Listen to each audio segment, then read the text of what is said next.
तीन तरह से मरे हुए व्यक्ति को मोक्ष नहीं है। पानी में डूबकर मरा हुआ, स्त्री के हाथ से मरा हुआ, सर्प के डसे से मरा हुआ, इसकी गति नहीं होती, इसकी मुक्ति नहीं है, इसका मोक्ष नहीं है।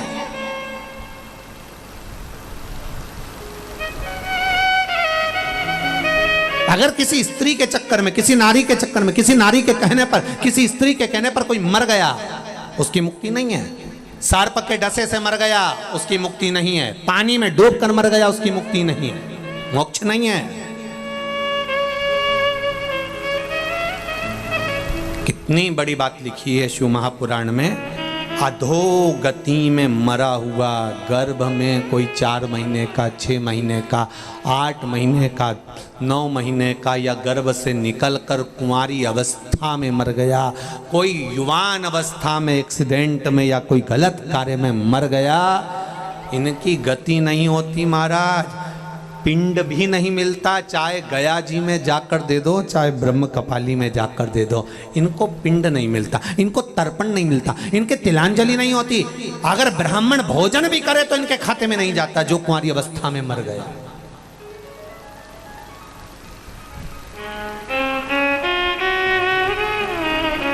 कहां मुक्ति? क्या करना है? तुमरुका जी ने चंचुला देवी से कहा, इनकी एक ही मुक्ति है, शिव महापुराण की कथा। कुछ देव मत देव। एलईडी चालू करवाइए, एलईडी। कुछ देव मत देव, कुछ देव ना देव, कोई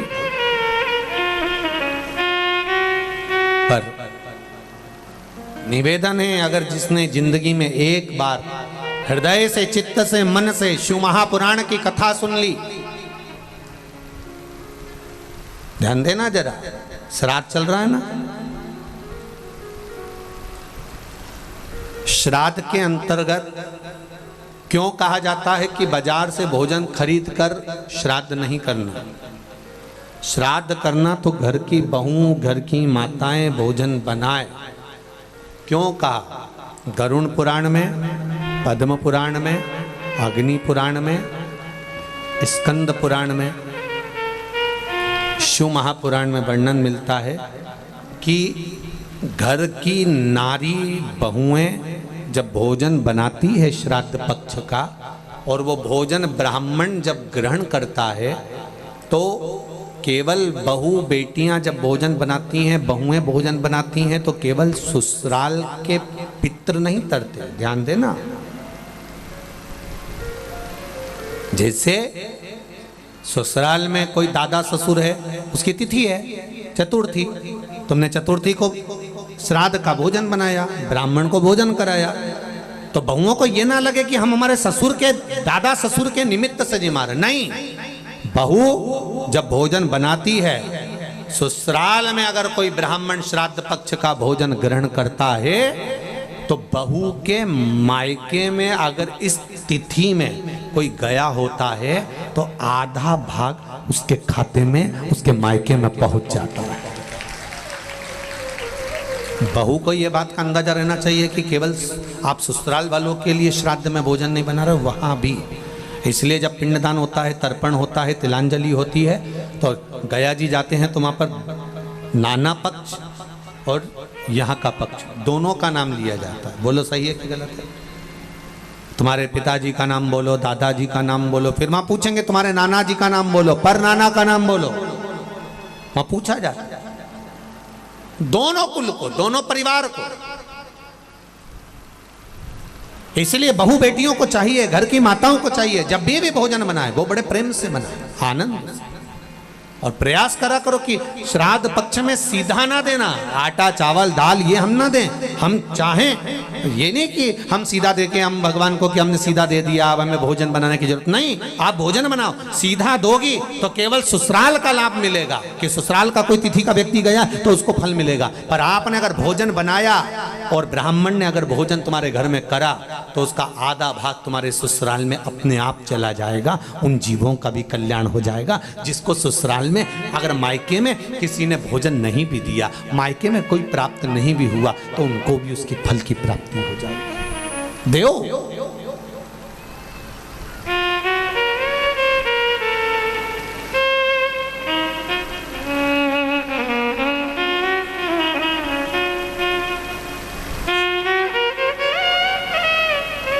महाराज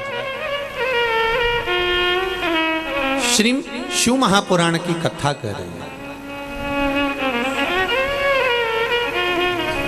बिंदु की मुक्ति कैसे हो? कहा चंचुला शिव महापुराण की कथा सुन। उसने कथा सुनी तो यहां पर भी संवाद आता है। जब श्री हनुमान जी महाराज की माता अंजना देवी कौन थी? पूर्व समय में एक अप्सरा पुंजकस्थला जिसका नाम था।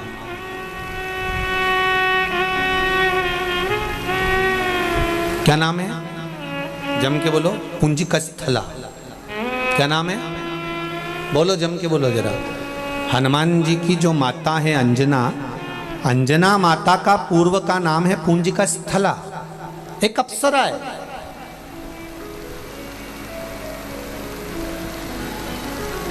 बड़ी सुंदर है। इनकी सुंदरता का बखान नहीं कर सकता कोई। अति रमणीय, अति सुंदर, बहुत सुंदर। छोटी सी अवस्था थी, छोटी सी उम्र में इन्होंने एक गलती कर दी। उस पुंजकस्थला ने एक गलती करी कि वो सुंदर तो थी पर चंचल बहुत थी। सुंदर भी और चंचल। महाराज पुंजकस्थला ने एक गलती कर दी कि वो आज मृत्यु लोक में गई। भ्रमण करने के लिए जब पहुंची, भ्रमण करते करते उसने क्या देखा कि एक बंदर तपस्या में लीन है, साधना में लीन है, तप कर रहा है।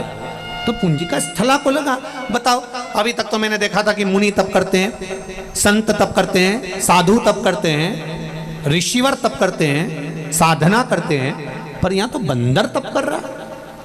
पुंजकस्थला को ये बात थोड़ा अच्छी ना लगी, तो उन्होंने छोटी सी अवस्था थी, पेड़ पर चढ़ गई और पेड़ पर चढ़कर वहां के जो फल लगे थे वो तोड़कर उस बंदर को मारने लगी।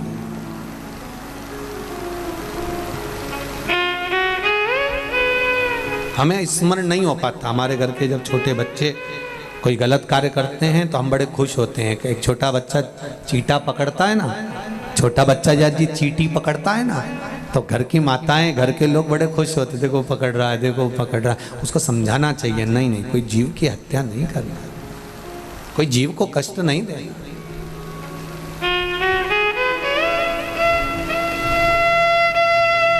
क्यों किसी को दुख? महाराज शिव कथा कहती है ये मानव का शरीर बड़ी मुश्किल से मिला है, ये किसी को कष्ट देने के लिए नहीं, किसी के कष्ट के निवारण के लिए मिला।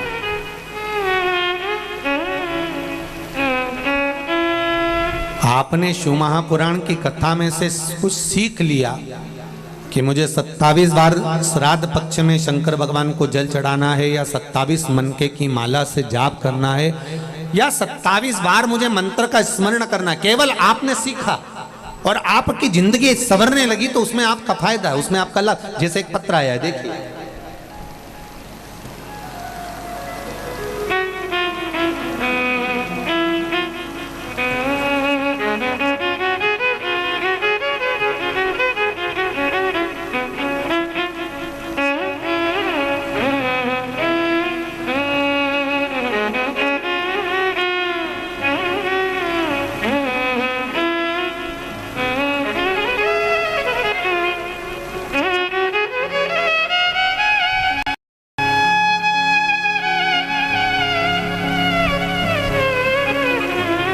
मैं संस्कार जानी फतेहाबाद हरियाणा से आया हूं। कहीं बैठे हो तो हाथ हिलाइएगा, कहीं पर विराजित हो। आप इधर हैं? हाँ, कहाँ है बाबू? हाथ हिलाइए, धीरे धीरे, आराम से आराम से आराम से। मैं संस्कार जानी फतेहाबाद हरियाणा से आया हूँ। दिख नहीं रहे हो बाबू, थोड़ा सा आगे आएंगे आप, हमें दिख नहीं रहा है। कैमरे वाले को भले दिख गए होंगे। मेरी उम्र 12 वर्ष है गुरुजी।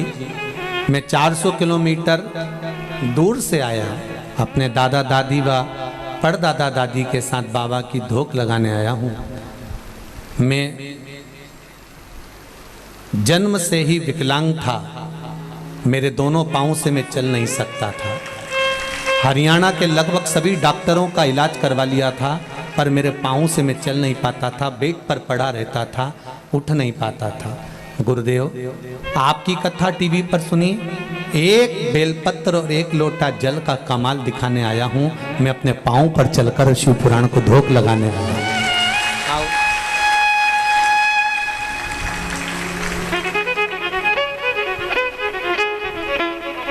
मेरी पूरी जिंदगी 12 वर्ष पलंग पर पड़े पड़े निकल गई। सारे डॉक्टरों ने कहा था कभी नहीं चल सकता, पर एक बेलपत्र एक लोटे जल ने मुझे चलाया है गुरुदेव।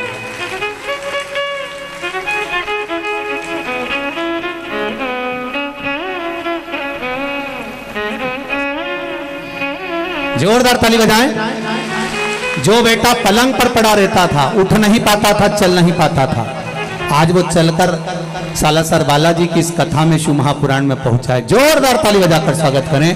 सारी समस्या का हल एक लोटा जल। शिवाय नमस्तुभ्यं।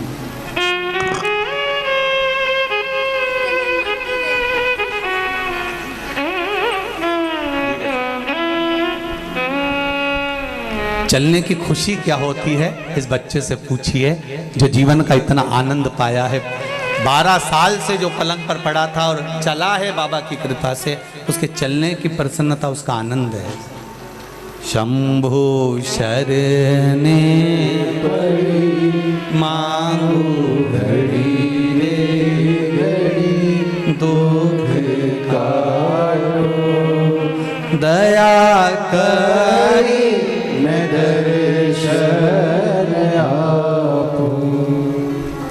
देखकर बड़ी प्रसन्नता है। देखिए शिव जी के पास में, यहाँ पर हमारे पास में या कुबेरेश्वर धाम में या हमारे पास कोई ऐसी विद्या नहीं, कोई मंत्र नहीं, कोई साधना नहीं, कोई हमारे पास में बेल भभूति नहीं। हमारे पास तो केवल ये शंकर का नाम है और शिव का स्मरण है। शंकर भगवान का ही स्वरूप श्री बालाजी सरकार सालासर में विराजमान है। 11वें रुद्र बाबा को यहाँ कथा कराना होगी और आप लोगों के भाग्य में ये कथा लिखी होगी तो श्राद्ध पक्ष में मिल रही है। ये तो उसकी कृपा है, उसकी उदार। बहुत आप दिल से उसका भजन करो, पुकारो आप दिल से, आप स्मरण करो दिल से, वो मिलेगा जरूर। हम कुछ नहीं दे सकते आप, ना हम बेल दे सकते हैं, ना हम आपको भभूति दे सकते हैं, ना हम आपको कोई मंत्र साधना, हम ये भी नहीं कर सकते कि आप ऐसे रहना या इतने दिन तक बैठे रहना। हम तो केवल इतना कहेंगे कि आप दिल से बाबा से कहिए, आप दिल से उसका स्मरण करिए। एक लोटा जल और एक बेलपत्र बाबा को कहकर बोल कर आना, दिल से देकर आना, दिल से कहकर आना, वो दिल से दे देगा। और आए हो बालाजी की कथा में सालासर, दिल से कथा सुनकर जाना। मेरे बालाजी सरकार से और मेरे भोलेनाथ जी से कहकर जाना, बाबा मैंने सुना है कि तू कथा सुनने वालों को देता जरूर है। मैं आई हूँ आस लेकर, 3 महीने में मेरे मन के भाव पूर्ण करना, मैं फिर कथा में पहुंच जाऊं, ऐसी कृपा कर देगा वो। चित्त वृत्ति में आनंद हो।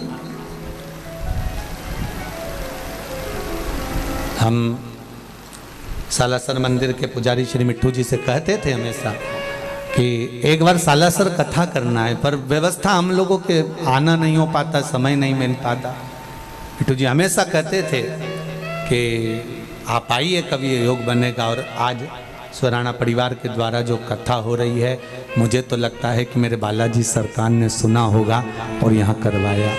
स्वराणा जी के यहाँ से उनकी धर्मपत्नी प्रेमलता जी उनके पास जब सूचना मिली कि गुरुजी बोल रहे हैं कि कथा वहाँ एक गांव पर या दिल्ली कराने की अपेक्षा सालासर जी कराओ, तो मैं कहूँगा कि उनके दोनों बेटों और बहुओं के चेहरे की प्रसन्नता बता रही थी कि हमारी माँ ने कह दिया कि सालासर में हो रही है तो और खुशी की बात है। तो ये एक आनंद का विषय हो जाता है, एक आनंद की लहर हो जाती है। हाँ, इतनी व्यवस्थाएं करना बहुत कठिन, पहले दिन ही तुम इतने सारे आ गए कि हमारा तो सोचे सुराना जी आधा टेंशन ले उसके।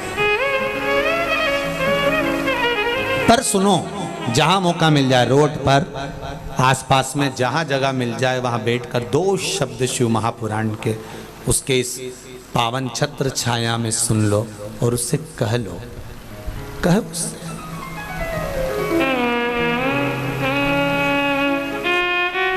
एलईडी चालू करिए, एलईडी वाले नहीं है क्या यहाँ पर? वो एलईडी हम चालू करो ना, वो सब पीछे से हवाएं लगा रहे हैं, देख रहे हैं बार बार। जीवन का एक आनंद प्राप्त, सुख प्राप्त। महाराज पूंजी का स्थला, एक गलती कर गई पूंजी का स्थला, सुंदर बड़ी थी, बहुत सुंदर, बहुत आनंदित थी, पर उसने एक गलती कर दी पूंजी का स्थला ने, पहचान नहीं पाई। उसने तो सोचा बंदर है, पर हमारे शास्त्र कहते हैं साधु संत सन्यासी तपस्वी मुनि साधक जितने तप करने वाले होते हैं, ये मनुष्य देह में मृत्यु लोक में आकर तप नहीं करते, क्योंकि इनका नियम है अगर हम मनुष्य बनकर तप करेंगे, कोई देखेगा तो हमारे पास आ जाएगा, हमारा पहचान वाला होगा तो हमारे पास आएगा, जानने वाला होगा तो हमारे पास आएगा। तो ये तप करते हैं तो थोड़ा रूप चेंज कर लेते हैं। कोई एक तपस्वी मुनि बंदर का रूप रखकर तप कर रहा था और पूंजी का स्थला ने उस पर फल फेंकना चालू कर दिया। पूंजी का स्थला ने उस पर फल फेंका और जब पूंजी का स्थला ने फल फेंकना चालू करा, संत को क्रोध आ गया। क्रोध आते से ही संत ने कह दिया, ए कन्या, तो इतनी सुंदर है, इतनी ज्ञानवान है, इतनी विद्वान है, उसके बाद तू मेरे पर फल फेंक रही है? मैं तुझे श्राप देता हूं, मैं तुझे श्राप देता हूं। तू अगली बार अगर मृत्यु लोक पर आई और मृत्यु लोक में आने के बाद अगर तूने अपनी सुंदरता के अनुसार किसी को प्रेमवश देख लिया, किसी से तेरा प्रेम हो गया, स्नेह हो गया, तो किसी के प्रति आसक्त हो गई, तेरा प्रेम अगर अधिक हो गया, तो सुन हे पूंजी का स्थला, सुन ले, तू तेरा जो चेहरा है, तेरा शरीर भले सुंदर होगा पर तेरा चेहरा बानर का होगा। काय का होगा? बंदर का। तेरा चेहरा बन जाएगा क्योंकि तूने मुझे बंदर जानकर मेरे ऊपर फल फेंका है, तेरा चेहरा बंदर का हो जाएगा, ये मेरा श्राप है। पुंज का स्थला रोने लगी, आंखों में आंसू भर गए पुंज का स्थला के। संत के चरण पकड़ लिए, गुरुदेव गुरुदेव मुझे क्षमा कर दो। श्री हनुमान जी की माँ अंजना देवी पूर्व समय की एक अप्सरा पुंज का स्थला है, रो पड़ी, चरण पकड़ लिए, संत के गुरुदेव मुझे क्षमा कर दो। तब कहा श्राप मैंने दिया है, तू मृत्यु लोक में अगर किसी से स्नेह करेगी तो तेरा चेहरा बंदर का हो जाएगा, पर तुझे एक वर देता हूं कि तेरे गर्भ से एक बालक प्रकट होगा जो संपूर्ण ब्रह्मांड का कल्याण करेगा। स्वयं राम की सेवा में लगा है, स्वयं राम की सेवा।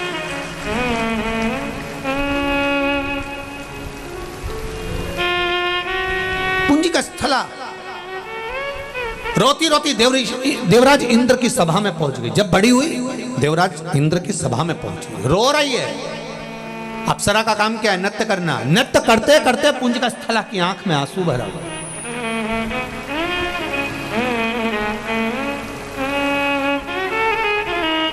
पुंज का स्थला रो रही है, आंख में आंसू भरकर खूब खूब रोई।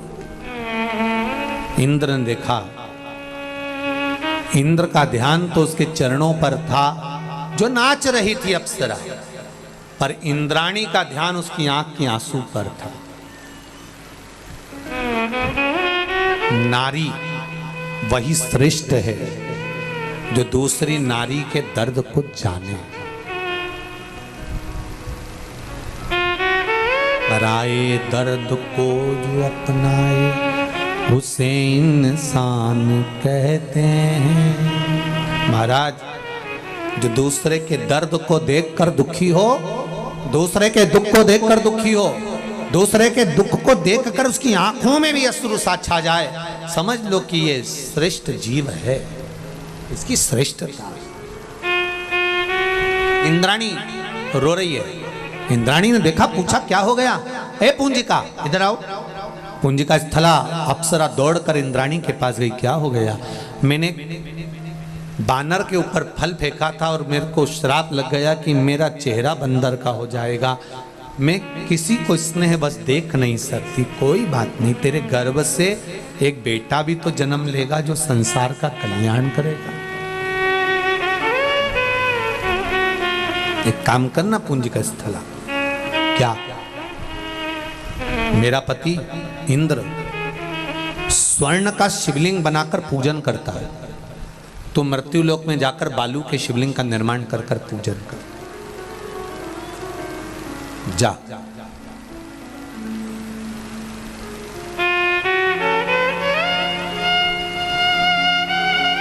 ऐसा कोई 33 कोटि में कोई देवता ऐसा हो, कोई अप्सरा ऐसी हो, कोई देव ऐसा हो जिसने अपनी जिंदगी में शंकर भगवान की आराधना ना करी हो।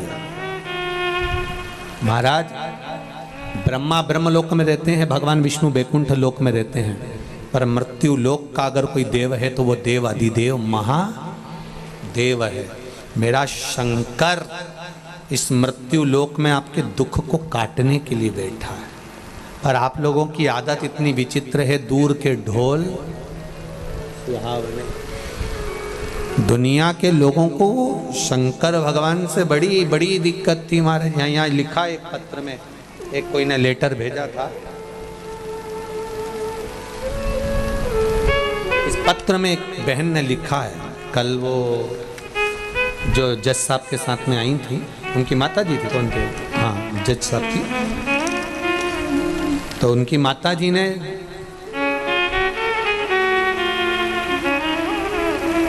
सुधा पाठक पत्नी श्री सीताराम जी, 23 विष्णुपुरी दुर्गापुरा जयपुर राजस्थान से ये पत्र। इन्होंने इस पत्र में एक बात बड़ी सुंदर लिखी है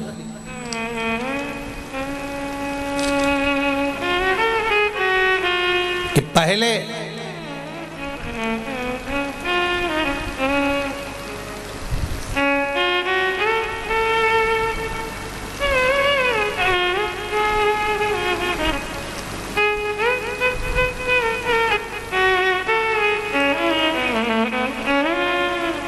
मैं मुरादाबाद में, मेरे घर के पास झारखंड में शिवजी का मंदिर था।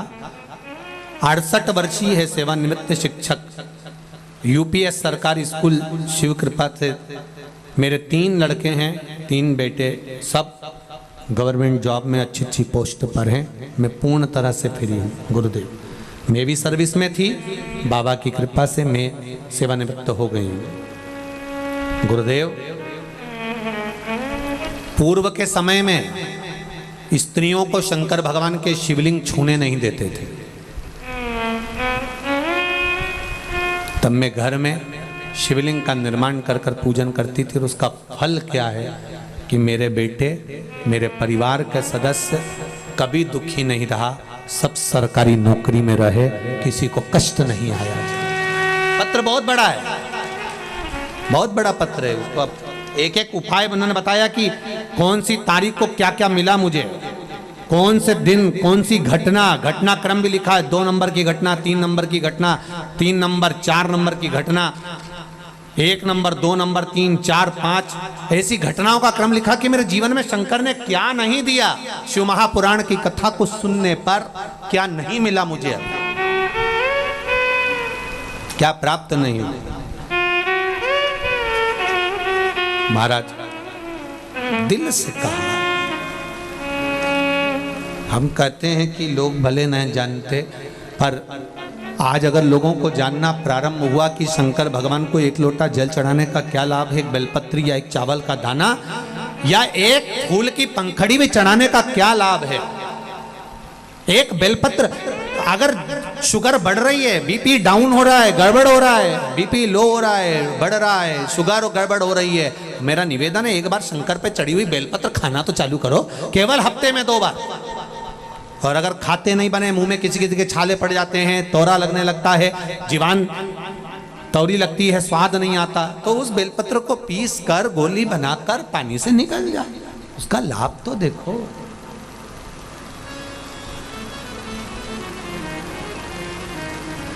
भोलेनाथ दया करना, मैं तेरे भरोसे हूँ, मेरे बाबा दया करना, मैं तेरे भरोसे हूँ। आप उसके भरोसे रहकर कार्य तो करो। वो बेटा बेटी ने सीए का एग्जाम दिया, हर एग्जाम में शंकर भगवान को बेलपत्र लगाई, शहद लगाकर। दुनिया भले विरोध करे कि शहद लगाने से ऐसा होता है, शंकर जी को चढ़ाने से ऐसा होता है, दुनिया विरोध करती रहेगी। आप भगवान से प्रार्थना करते रहो। शिव महापुराण का एक उपाय भी आप कर रहे हो और दिल से कर रहे हो, तो जैसे मेरे ये बेटा बेटी सीए में पास होते हैं फाइनल में, और वो बेटा अगर चलकर आ सकता है तो मेरा विश्वास है कि शंकर आपकी भी मुराद पूर्ण कर सकता है। दिल से करिए, हृदय से।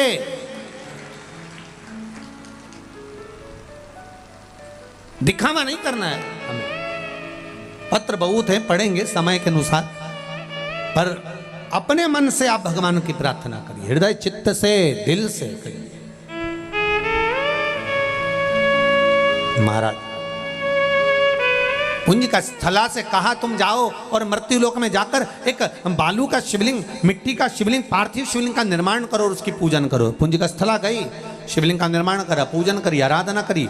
आराधना करते करते करते करते करते करते करते समय बीता और पुंज का स्थला की दृष्टि एक राजा पर पड़ गई जो शेर से युद्ध लड़ रहा था।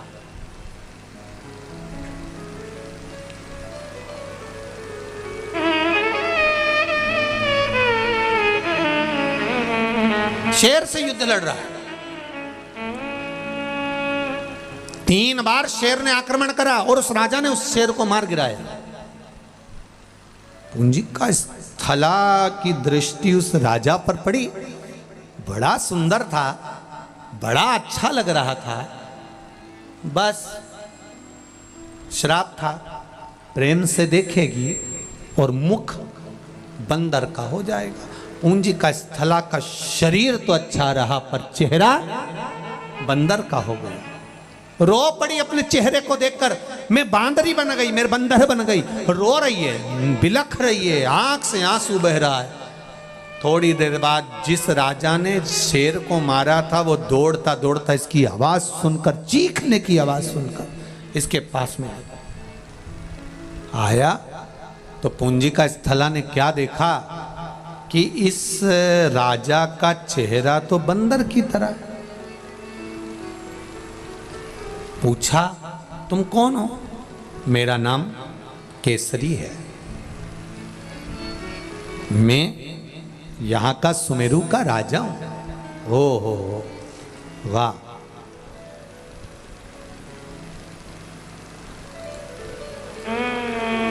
क्यों रो रही हो तुम? मेरे को श्राप लगा था कि मैं अगर किसी को प्रेम बस देख लूंगी तो मेरा बंदर का चेहरा हो जाएगा, अब मेरा विवाह कैसे होगा? केसरी ने कहा चिंता मत करो, मेरे को वर मिला हुआ है, मैं कभी मनुष्य का रूप रख सकता हूं, कभी बानर का रूप रख सकता हूं, ये मुझे वर मिला हुआ है।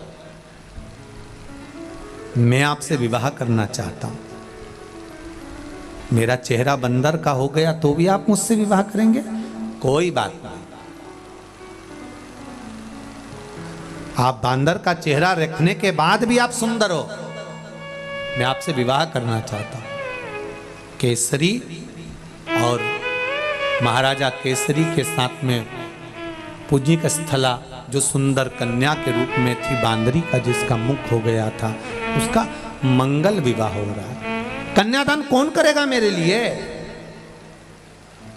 मुझे कन्यादान कौन करेगा? मातंग बाबा के पास में सूचना गई तो मातंग ऋषि ने गौतम बाबा से कहा। गौतम बाबा ने अपनी धर्मपत्नी अहिल्या के साथ बैठकर माता अंजना का कन्यादान किया है। महाराज नाम बदल दिया। गौतम बाबा ने कहा इसका नाम पुंज का स्थला नहीं, मेरी बेटी अंजना कहलाई। कन्यादान किया, विवाह हो गया। कई वर्ष निकल गए, कई साल निकल गए, पर अंजना माता के गर्भ से संतान नहीं, कोई औलाद, कोई संतान।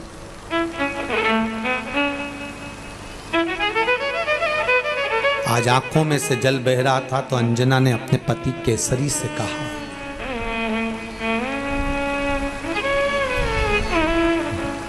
माता अंजना ने अपने पति केसरी बाबा से कहा, स्वामी कई साल निकल गए, जैसे वो माँ अपने बेटे को लेकर आई कि 12 वर्ष के बाद मुझे संतान हुई है, ये शिव कृपा।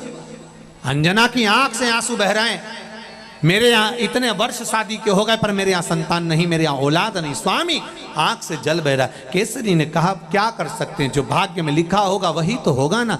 अंजना कहती है मेरा विवाह जिस गुरु मातंग बाबा ने कराया, मेरा कन्यादान जिस गौतम ऋषि ने कराया, मैं उनके पास जाना चाहती हूँ, आप मेरे को लेकर चलेंगे क्या? चलो। बहुत ध्यान दीजिए, दुख की घड़ी में समस्या विकट हो कहीं मत जाओ। जिस गुरु ने आपको मार्ग बताया है उस गुरु के पास 2 क्षण चले जाओ, उससे कुछ बोलो मत बोलो, केवल गुरु की दृष्टि ही पड़ जाएगी तो उतने में कल्याण निश्चित हो जाएगा कि हो गया। केवल दृष्टि पड़ जाए बस हो गया।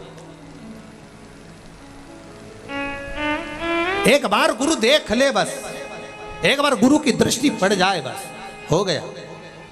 कोई तप करने वाला, कोई मुनि है, कोई साधक है, कोई संत है, कोई साधु है, कोई सन्यासी है, कोई तपस्वी है, कोई आराधना करने वाला अपनी जिंदगी की आराधना तप साधना में लगा है, कोई भगवान के भजन में लगा है, कीर्तन में लगा है।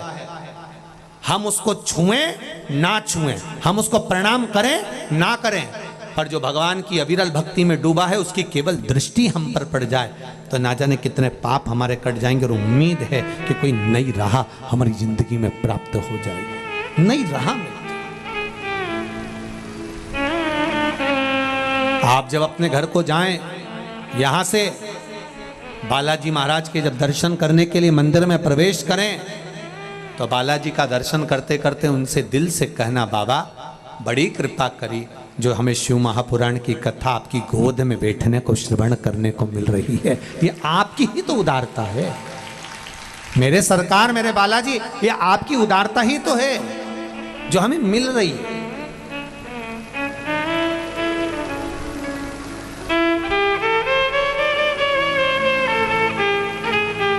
कितने जीव सालासर बालाजी धाम में, कोई चिड़िया, कोई पक्षी, कोई पशु, कोई जीव, कोई जंतु अगर भ्रमण भी कर रहा है और कोई की गति नहीं भी सुधरी है तो मैं तो कहता हूँ बालाजी सरकार ने ये शिव महापुराण की कथा अपने उन जीवों के कल्याण के लिए करवा दी कि इनकी मुक्ति होना जरूरी है, इनका कल्याण होना जरूरी। भटक रहे हैं ना जाने कहां कहां, कोई चींटी के रूप में, कोई झिंगुर के रूप में, कोई पक्षी के रूप में, कोई पशु के रूप में, ना जाने किस किस रूप में, कोई चिड़िया के रूप में, कोई जानवर के रूप में, कोई जीव के रूप में, इनकी गति होना। और वो गति कोई दूसरा नहीं, भागवत अन्य पुराण शास्त्र सब 7 पीढ़ी को तारने के लिए है, पर शिव महापुराण तो 71 पीढ़ी को तारती है साहब, 71 पीढ़ी को पार लगा दी। सहजता नहीं गई माता दिनों में चल। मातंग बाबा ने अंजना को देखा तो आज पति के साथ आई है। पूछ लिया बाबा ने क्या बात है, क्या हुआ? अंजना जी कहती हैं मैं अगर बोलूंगी तो अच्छी बात नहीं, बस झोली मेरी तंग है, तेरे यहाँ कमी नहीं, तेरी कृपा से हूँ यहाँ। बाबा मेरी झोली खाली है, आप कृपा कर दीजिए, आप कृपा कर दीजिए। बस आप कृपा करोगे तो जरूर कुछ मिलेगा, जरूर मिलेगा। और दिल से कहकर निकलो, मैं साला सर जाना जी, चाहे दुनिया ताने मारे, मैं साला सर जाना जी, चाहे दुनिया ताने मारे।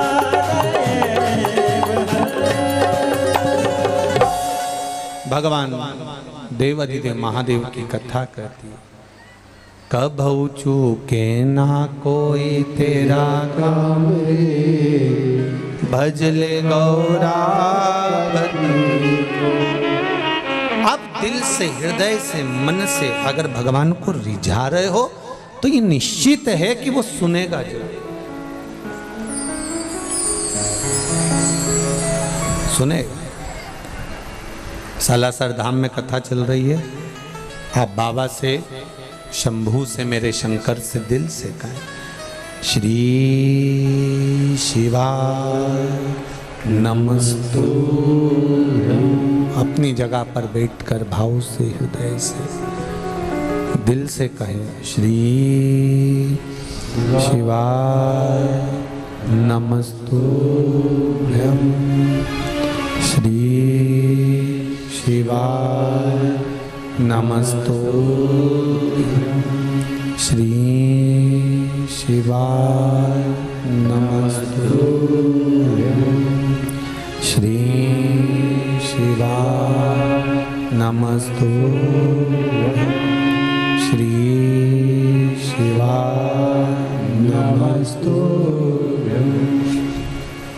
भोला सब दुख काटो हमारा, ओ भोला सब दुख काटो हमारा।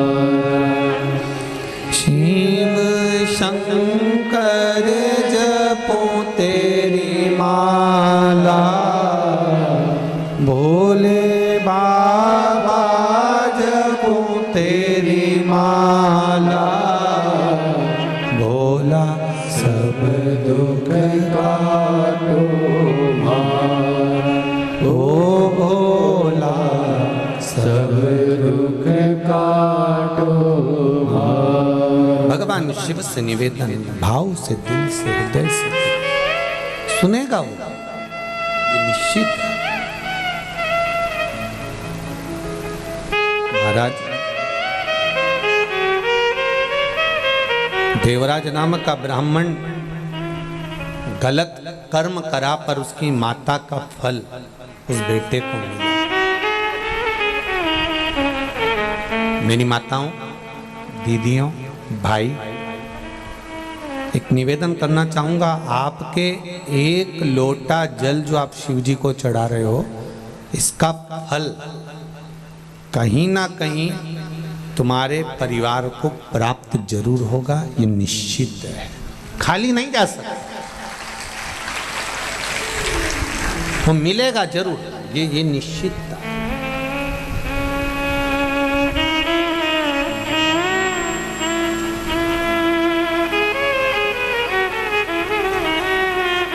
खेत में एक बीज डाल दिया आपने, एक बीज बो दिया आपने, और खेत में अगर एक बीज बो दिया है, डाल दिया है, अब अपने अपने गांव से जब आए होगे तो जंगल देखा होगा, रास्ते में पड़ा होगा, ट्रेन से, बस से, गाड़ी से, फ्लाइट से, जिससे भी आए, कितना जंगल है। अभी जंगल में कोई पौधा लगा है, कोई बीज गिरा होगा, लगा होगा, वहां पानी देने कौन गया हो?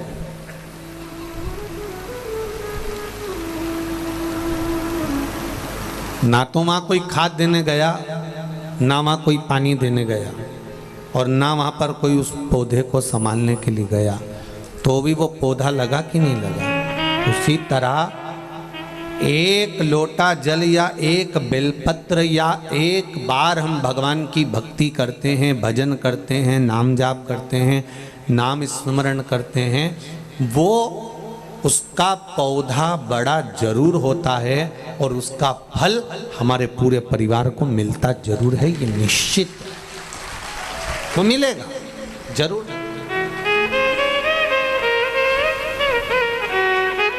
प्राप्त जरूर है। पितृ पक्ष में कथा सुन रहे हो,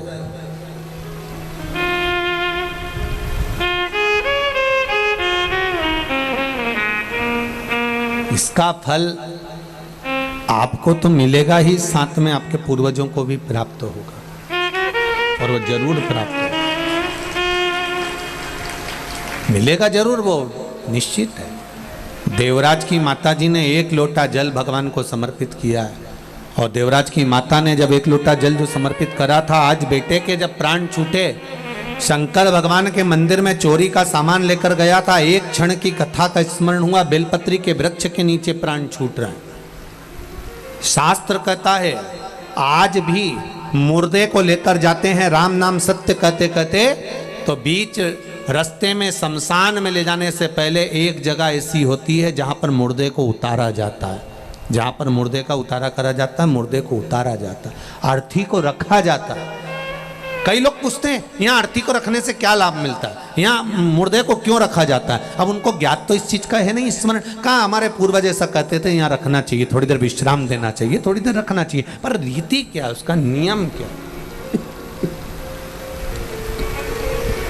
उसका नियम क्या है। उसका नियम है कि देवराज नाम का ब्राह्मण बेलपत्री के वृक्ष के नीचे अपने प्राणों को त्यागा था, इसलिए उसको भगवान शंकर का धाम मिल गया था। मुर्दे को आज भी ले जाते समय बेलपत्री का वृक्ष तब होता नहीं तो कोई भी पेड़ के नीचे उसको रख देते हैं, पर नियम है बेलपत्री के वृक्ष के नीचे से अगर मुर्दा निकल कर भी गया है और उस पर बेलपत्री के वृक्ष की छांव पड़ी है तो वो कितना बड़ा भी पापी क्यों ना हो, वो परमात्मा के धाम चले ही जाता है, ये निश्चित है।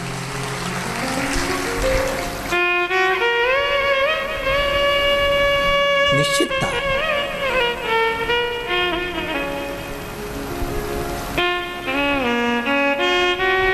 हम कई बार कह देते हैं आप लोगों को, आप लोगों ने स्मरण किया होगा कि अगर निर्माल्य की बेलपत्र, शंकर भगवान पर चढ़ी हुई बेलपत्र कहीं जमीन पर भी पड़ी हुई मिली है तो उसको उठाकर एक बार मस्तक पर रख लिया करो।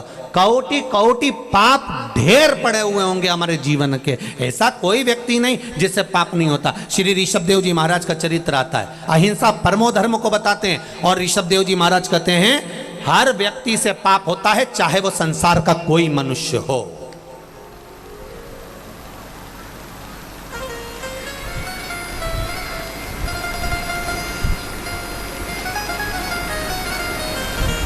ऋषभ देव जी महाराज कहते हैं ऐसा संसार का कोई मानव नहीं जन्मा जिससे पाप नहीं हुआ।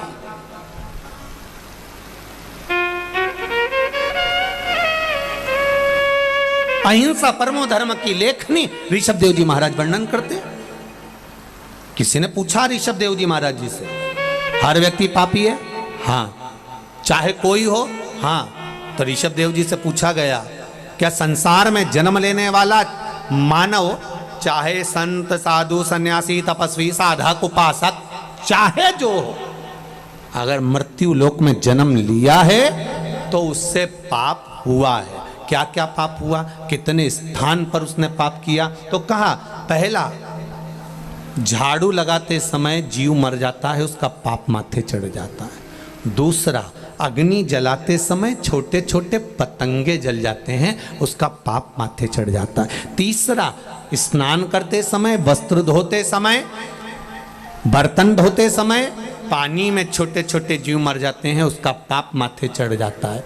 चौथा, हम चलकर कहीं पर भी जाते हैं, हमारे पाँव के नीचे छोटे छोटे जीव मर जाते हैं, उसका पाप माथे चढ़ जाता है। तो ऋषभ देव जी महाराज जी से पूछा, जब प्रत्येक जीव से, प्रत्येक मनुष्य से, संसार में जन्म लेने वाले मानव से इन 4 स्थान पर अगर पाप होता है तो फिर मनुष्य क्या करे, इस पाप को समाप्त कहां कर सकता है? तो ऋषभ देव जी महाराज जी ने लिख दिया, सत्संग में जाकर बैठ जाइए, सत्संग में जाकर बैठ जाइए, भगवान की भक्ति में जाकर बैठ जाइए, पाप जलकर भस्म हो जाएगा। पाप की समाप्ति भगवत स्मरण है, पाप की समाप्ति सत्संग है, पाप की समाप्ति भगवान का स्मरण, भगवान का मंत्र जाप, नाम जाप, कीर्तन, मंत्र स्मरण। अब करो परमात्मा का भजन।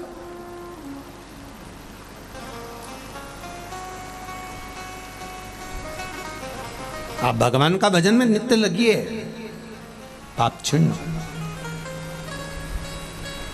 जब अदालत में पेशी कर कर कर थक जाते हो तब वकील कहता है राजीनामा, अरे बोलो जम के बोलो, राजीनामा कर लो। तो आकड़ मैं काय को करूं, तो क्या और चलने दो, और पेशियां चली, थक गए। तब वकील ने फिर कहा राजीनामा कर लो।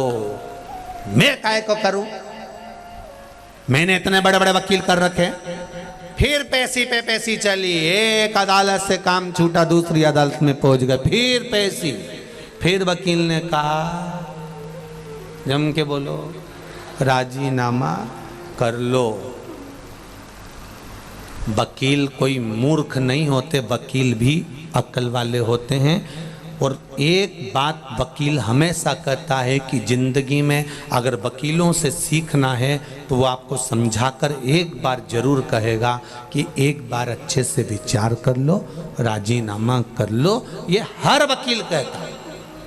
हाँ, जिसको ज्यादा खाना हो तो भले नहीं कहेगा क्या करना राजीनामा करके, अभी तो चलने दो केस, चलने दो केस, चलने दो केस, चलने। पर जो चतुर वकील होगा, विद्वान होगा, ज्ञानवान होगा, जो चाहेगा आपका हित, तो वो कह देगा कुछ नहीं, राजीनामा करो और अपनी जिंदगी खुश होकर जियो। जब तक केस चलेगा तब तक तू डिप्रेशन में रहेगा। सही है कि गलत है? छोटा सा भी अगर अदालत में केस चलता है, प्रॉपर्टी का, संबंध का, रिश्तों का, धन का, दौलत का, आदि का आदि गलत गलत कार्य का अगर केस चल रहा है तो तुम रात को सही से सो नहीं सकते। आधी रात को एकदम याद आ गई तो उठ के बैठ जाओ। सेल टैक्स, इनकम टैक्स आदि के जीएसटी वीएसटी, जरा सा बस जरा सा याद आ गया, वो फाइल तो रह गई तुरंत। अब पत्नी भी कह रही है क्यों उठ के बैठे हो, सो क्यों नहीं जाते?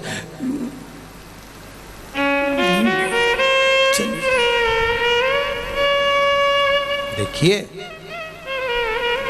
छोटा सा रबड़, देखा है रबड़, छोटा सा नोट की गड्डी में लगाने वाला जो रबड़ आता है ना, छोटा सा, उस रबड़ को एक बार लपेट लो, दूसरी बार लपेट लो, तीसरी बार अगर खींचा तो बोलो बोलो जम के बोलो, टूट गया। अब इतने छोटे से नोट की गड्डी में लगाने वाले रबड़ को तो मिठाई के डब्बे में लगा सकते हो क्या? 2 बार नहीं, टूट जाएगा।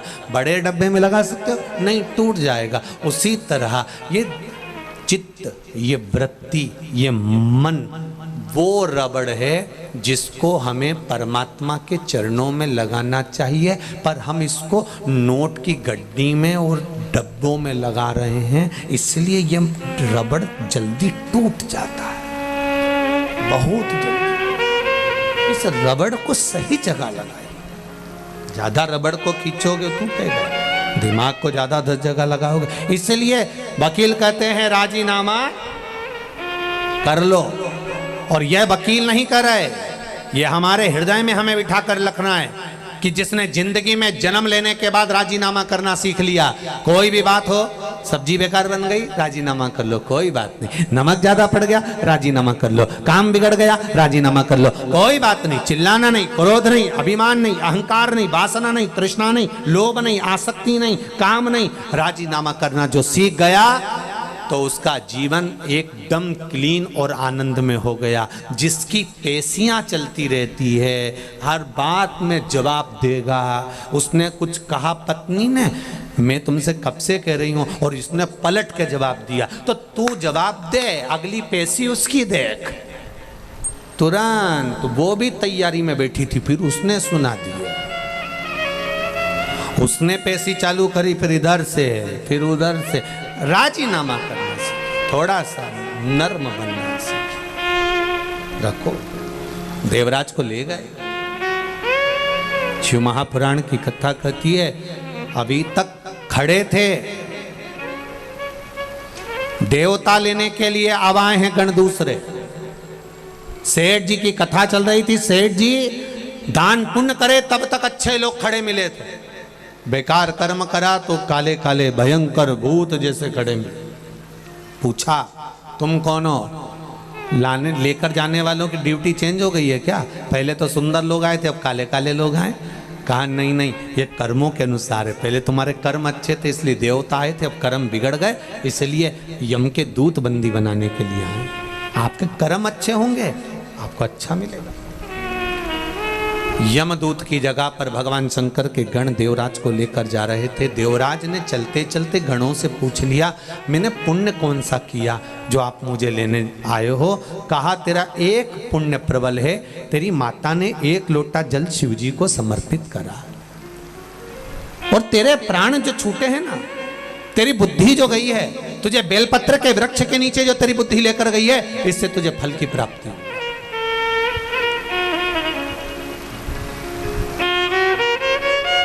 अच्छी जगह अपने गांव से, अपने नगर से, अपने शहर से आप अच्छी जगह पर जाकर बैठ रहे हो, कथा में जाकर बैठ रहे हो, सत्संग में जाकर बैठ रहे हो, प्रवचन में जाकर बैठ रहे हो, भगवान के भजन में जाकर बैठ रहे हो। अच्छी जगह से आप अगर भगवान कीर्तन में जाकर बैठ रहे हो, अच्छी जगह से आप अगर भगवान के भजन में जाकर बैठ रहे हो, तो भगवान को धन्यवाद देना कि जरूर हमारे पूर्वजों का कुछ पुण्य हुआ होगा, जिसके बल पर हमें यह पावन कथा श्रवण करने का सौभाग्य मिला। हम रतनलाल जी सुराना जी को तो धन्यवाद देंगे, पर इनसे ज्यादा इनके पूर्वज माता पिता स्वर्गीय जयचंद जी को, श्रीमती कमला देवी जी को, इनको साधुवाद देंगे कि उनका आशीर्वाद जो फला वो आज पुण्य के रूप में ये शिव महापुराण के रूप में मिला। ये पूर्वजों की कृपा से, और वो भी श्राद्ध पक्ष।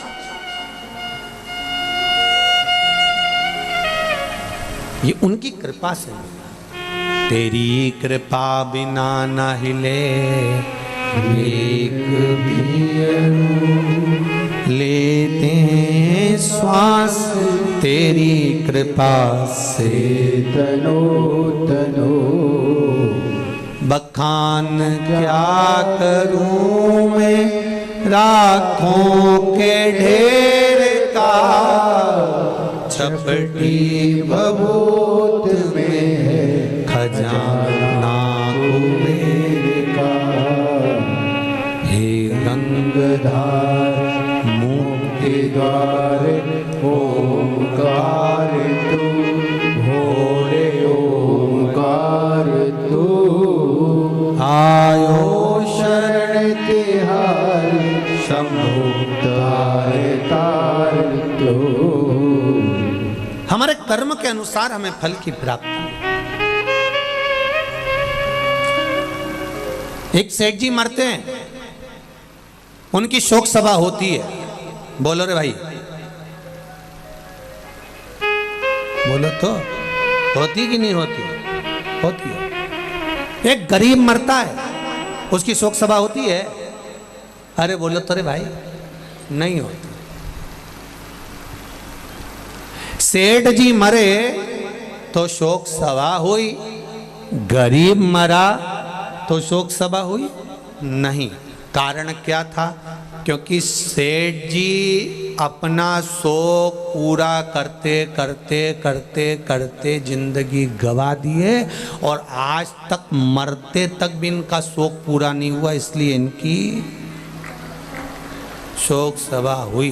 पर गरीब का कोई शोक नहीं होता, इसलिए उसकी शोक सभा भी नहीं होती। वो मस्त अलमस्त।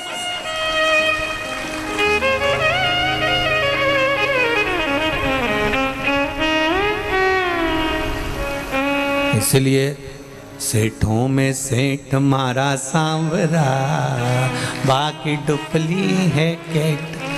जितना है वो एक ही सेठ, कौन? सांवरिया सेठ, बाकी के सब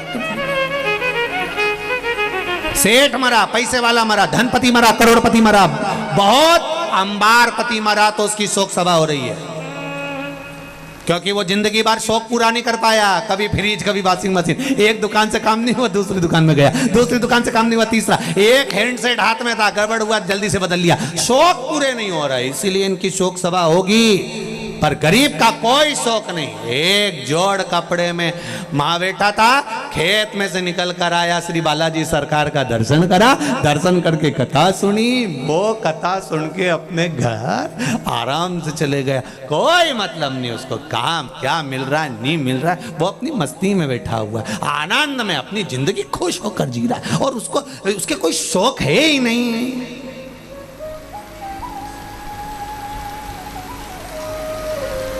कोई शौक नहीं, इसलिए इनकी शोक सभा भी नहीं। तुम खुद देखो, किसी किसी दुकान पे जो नौकर काम करता है और निपट गया तो उसकी शोक सभा होती है, और सेठ जी मारे तो शोक सभा। इनके शौक कभी पूरे नहीं हुए, इसलिए इनकी शोक सभा होना जरूरी है। कभी जिंदगी में पूरे नहीं हुए। इन्हें एक प्रॉपर्टी खरीदी, मन नहीं भराया, दूसरी से मन नहीं भराया, तीसरी से मन नहीं भराया, चौथी, और जोड़ जोड़ जोड़ जोड़ आखिरी में सब यहीं छोड़, इतना बड़ा फोटो और प्लास्टिक के फूल की माला और 2 अगरबत्ती और गुलाब की माला, थोड़े दिन तक 12-15 दिन, इससे ज़्यादा कुछ नहीं। वो मालवा के संत श्रीनागर जी महाराज नहीं कहते, तेरा तेरा दिन याद करे, क्यों रे मन सुमिरन क्यों नहीं करे। केवल 13 दिन तक ताजे फूल की माला, 2 अगरबत्ती, 1 दिया, और पूरा घर का लोग आएगा, आंख से आंसू बहाएगा, और 13वें दिन नुक्ती और बूंदी का रायता और मंगोड़ा, गुलाब जामुन, दही बड़ा और इमरती सब चकाचक खाएंगे। तू मर गया, उसके बाद भी लोग कहेंगे थोड़ी तरी वाली सब्जी दो, थोड़ी तरी वाली दो, थोड़ा रायता खट्टा हो गया, इसमें शक्कर मिला ही दो रे बाबा, थोड़ा सा खट्टा हो गया। अब बताओ, वो मरी गया,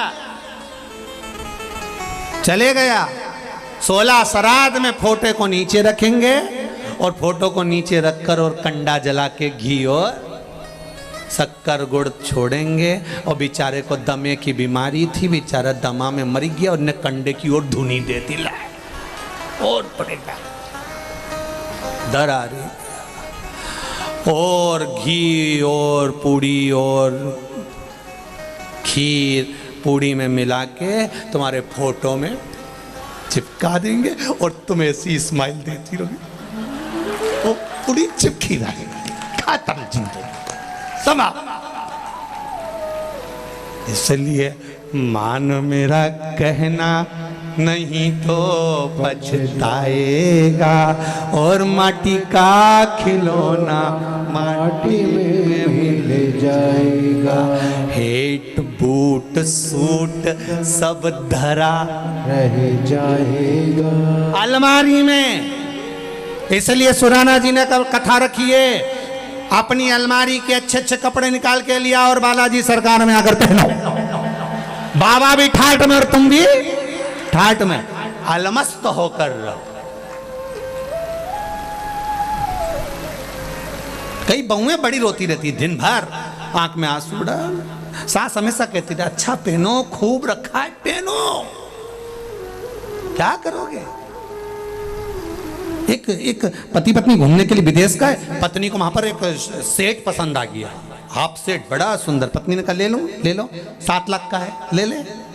पत्नी ने ले लिया। एलईडी चालू करो, एलईडी ले लो।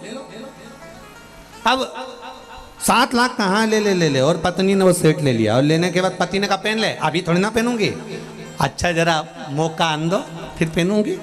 और मौके का इंतजार करती रही, फिर कब पहनेगी, अब जन्मदिन आ गया आज तो पहन ले, नहीं अभी नहीं, मेरे देवर के लड़के की शादी होगी तब पहनूंगी। और पहनते पहनते ही मालूम एक दिन छाती में दर्द हुआ,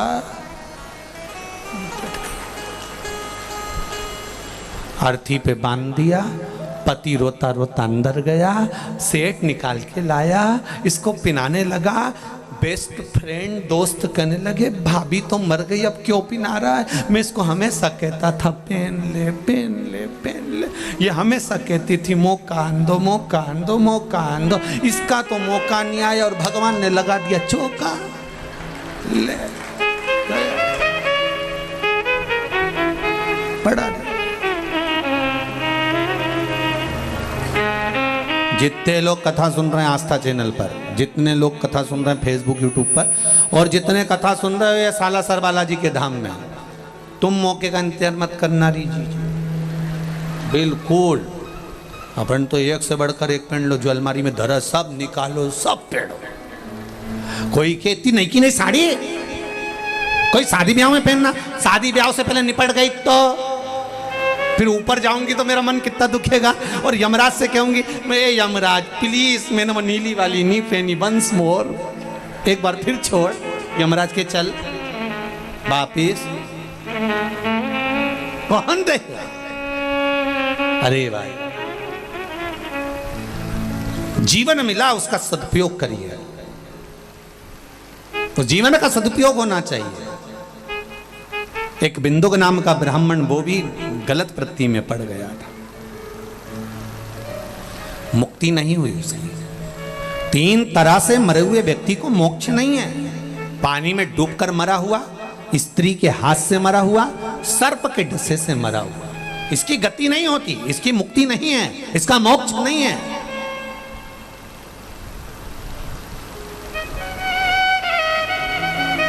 अगर किसी स्त्री के चक्कर में, किसी नारी के चक्कर में, किसी नारी के कहने पर, किसी स्त्री के कहने पर कोई मर गया, उसकी मुक्ति नहीं है। सर्प के डसे से मर गया, उसकी मुक्ति नहीं है। पानी में डूबकर मर गया, उसकी मुक्ति नहीं है, मोक्ष नहीं है। कितनी बड़ी बात लिखी है शिव महापुराण में, अधोगति में मरा हुआ, गर्भ में कोई 4 महीने का, 6 महीने का, 8 महीने का, 9 महीने का, या गर्भ से निकलकर कुंवारी अवस्था में मर गया, कोई युवान अवस्था में एक्सीडेंट में या कोई गलत कार्य में मर गया, इनकी गति नहीं होती महाराज।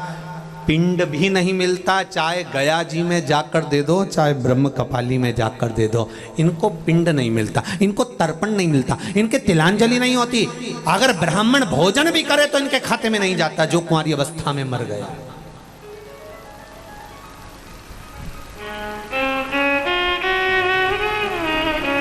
कहां मुक्ति, क्या करना है? तुमरुका जी ने चंचुला देवी से कहा इनकी एक ही मुक्ति है, शिव महापुराण की कथा। कुछ देव मत देव, एलईडी चालू करवाइए, एलईडी, कुछ देव मत देव, कुछ देव ना देव कोई, पर निवेदन है अगर जिसने जिंदगी में एक बार हृदय से, चित्त से, मन से शिव महापुराण की कथा सुन ली, ध्यान देना जरा, श्राद्ध चल रहा है ना, श्राद्ध के अंतर्गत क्यों कहा जाता है कि बाजार से भोजन खरीद कर श्राद्ध नहीं करना? श्राद्ध करना तो घर की बहू, घर की माताएं भोजन बनाए। क्यों कहा? गरुण पुराण में, पद्म पुराण में, अग्नि पुराण में, स्कंद पुराण में, शिव महापुराण में वर्णन मिलता है कि घर की नारी बहुएं जब भोजन बनाती है श्राद्ध पक्ष का, और वो भोजन ब्राह्मण जब ग्रहण करता है, तो केवल बहू बेटियां जब भोजन बनाती हैं, बहुएं भोजन बनाती हैं, तो केवल ससुराल के पितृ नहीं तरते, ध्यान देना। जैसे ससुराल में कोई दादा ससुर है, उसकी तिथि है, चतुर्थी, तुमने चतुर्थी को श्राद्ध का भोजन बनाया, ब्राह्मण को भोजन कराया, तो बहुओं को ये ना लगे कि हम हमारे ससुर के, दादा ससुर के निमित्त से जी मारे। नहीं, बहू जब भोजन बनाती है, ससुराल में अगर कोई ब्राह्मण श्राद्ध पक्ष का भोजन ग्रहण करता है, तो बहू के मायके में अगर इस तिथि में कोई गया होता है तो आधा भाग उसके खाते में, उसके मायके में पहुंच जाता है। बहू को यह बात का अंदाजा रहना चाहिए कि केवल आप ससुराल वालों के लिए श्राद्ध में भोजन नहीं बना रहे, वहां भी। इसलिए जब पिंडदान होता है, तर्पण होता है, तिलांजलि होती है, तो गया जी जाते हैं तो वहां पर नाना पक्ष और यहाँ का पक्ष दोनों का नाम लिया जाता है। बोलो सही है कि गलत है? तुम्हारे पिताजी का नाम बोलो, दादाजी का नाम बोलो, फिर वहां पूछेंगे तुम्हारे नाना जी का नाम बोलो, पर नाना का नाम बोलो, वहां पूछा जाता है। दोनों कुल को, दोनों परिवार को। इसलिए बहू बेटियों को चाहिए, घर की माताओं को चाहिए, जब भी भोजन बनाए वो बड़े प्रेम से बनाए, आनंद। और प्रयास करा करो कि श्राद्ध पक्ष में सीधा ना देना, आटा चावल दाल ये हम ना दें। हम चाहें ये नहीं कि हम सीधा दे के हम भगवान को कि हमने सीधा दे दिया, अब हमें भोजन बनाने की जरूरत नहीं। आप भोजन बनाओ, सीधा दोगी तो केवल ससुराल का लाभ मिलेगा, कि ससुराल का कोई तिथि का व्यक्ति गया तो उसको फल मिलेगा। पर आपने अगर भोजन बनाया और ब्राह्मण ने अगर भोजन तुम्हारे घर में करा, तो उसका आधा भाग तुम्हारे ससुराल में अपने आप चला जाएगा। उन जीवों का भी कल्याण हो जाएगा जिसको ससुराल में, अगर मायके में किसी ने भोजन नहीं भी दिया, मायके में कोई प्राप्त नहीं भी हुआ, तो उनको भी उसकी फल की प्राप्ति हो जाएगी। देव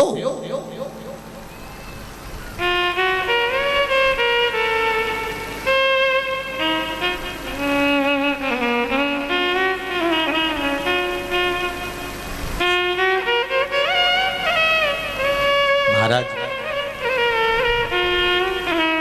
श्री शिव महापुराण की कथा कह रही है। बिंदु की मुक्ति कैसे हो? कहा चंचुला शिव महापुराण की कथा सुन। उसने कथा सुनी तो यहां पर भी संवाद आता है